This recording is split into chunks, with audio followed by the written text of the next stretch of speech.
आप देख रहे हैं LN न्यूज।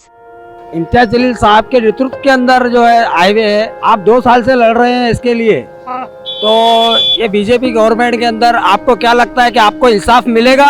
तो आपका क्या बोलना है? कोर्ट में नौकरी को था, रिटायरमेंट का सब पैसा आया तो वो बैंक में भर दिया। अब जरूरत पड़ी जब निकालेंगे तो बैंक बर्दाश्त हो गई, खलास हो गई। हमारे पैसे हमको मिलना चाहिए और कुछ कहना नहीं हमारा। माझं नाव अतुराम पंडित चौधरी आहे। मी रिटायर माणूस आहे।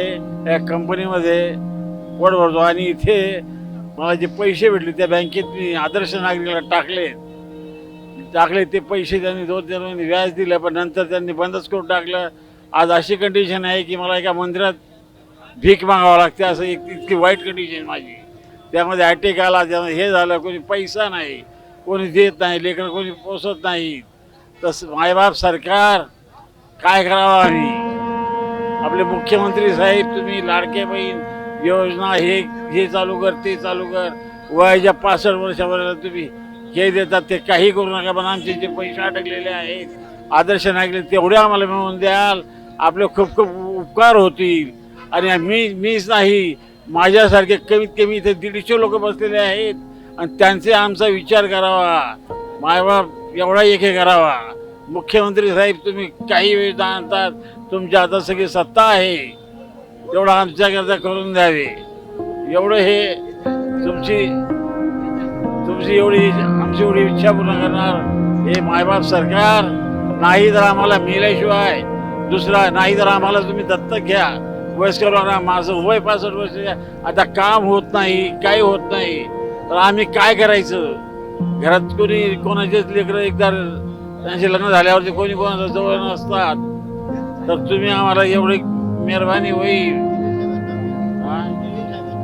आणि जलील साहेब असल्यामुळं त्या जलील साहेबांना आम्हाला हे अजून वाचवून ठेवलं, नाही तर मला मरून 1 वर्ष झालं असतं। अटॅक आला होता, कोणी डॉक्टर घेत नव्हता, पैशाशिवाय कोणी काही करत नव्हतं, तर त्यांनी मला ही मदत केली की जलील साहेब मी जबाबदार आहे, याचे पैसे मिळवून देईन, याचे पैसे भेटल्यानंतर। तर असा जलील साहेबांमुळेच आज जिवंत आहे।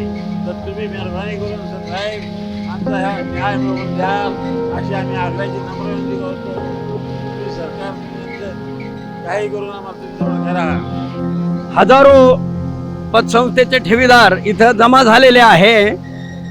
येथे येण्यासाठी या जनतेला काय त्रास झाला हे कलेक्टरला काय माहिती? ते एसी मध्ये बसलेले आहे। इथं आमचे आई वडील सारखे वडिलासारखे म्हातारे 80-80, 90-90 वर्षाचे माणसं यहाँ आ गए। यहाँ कब आ गए? 9 बजे। तो उनको घर से कितने बजे निकलना पड़ेगा? हे थंडी मध्ये कोकणात इथं आले, कलेक्टरला याची जाणीव आहे का? यांनी काय म्हणून आमचं राजपत्र दाबून धरलं? या ठेवीदाराच्या पैशापायी अनेक लोकांनी हे फोटो दिसत आहेत, इतक्या लोकांनी जीव गमावला आहे। आणि शासन किती लोकांची वाट बघत आहे अजून? शासनाने लाडकी बहीण योजना जाहीर केली, 48,000 कोटी रुपये या योजनेवर खर्च झाला। आणि आदर्शाच्या ठेवी किती आहे? 202 कोटी। शासनाला हे शक्य नाही का?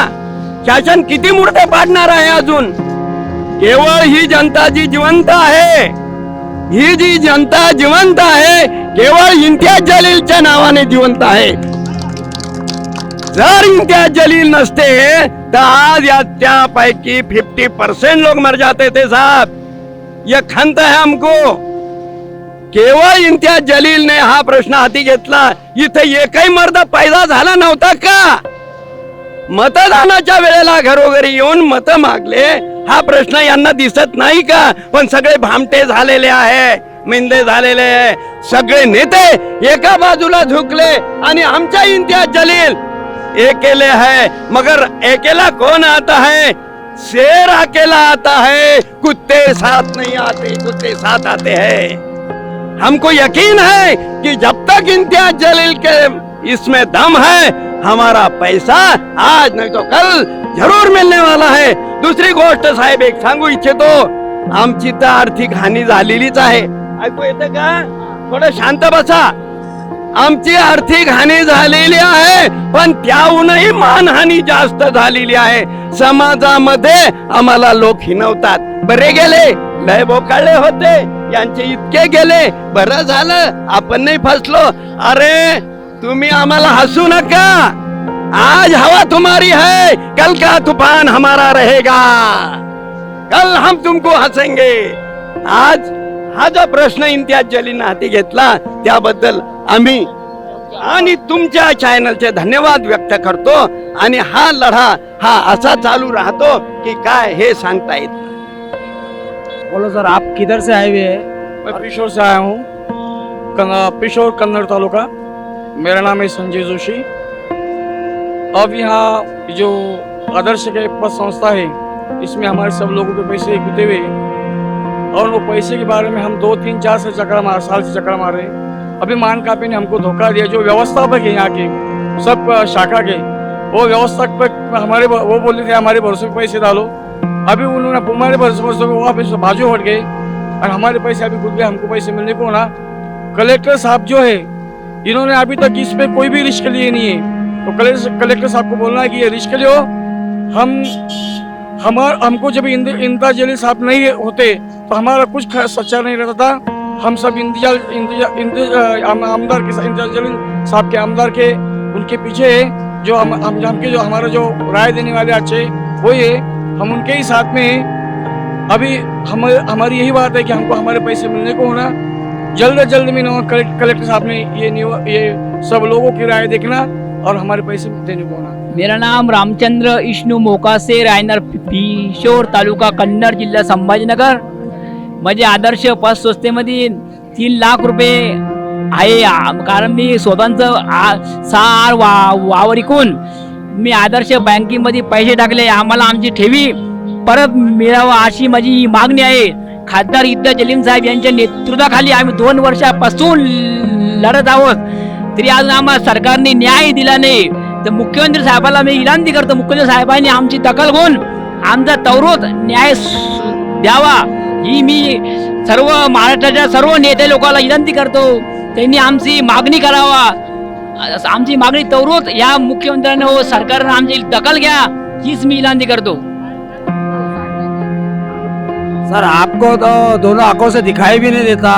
आपका तो बहुत कष्ट का पैसा है। हाँ, कैसे का पैसा है मेरा। मेरे को खाने को डब्बा मिले, मैं पूरा डब्बा मेज पूरा मला मेजला पैसे का मी मेज लावून खा तो मला कोण नाही।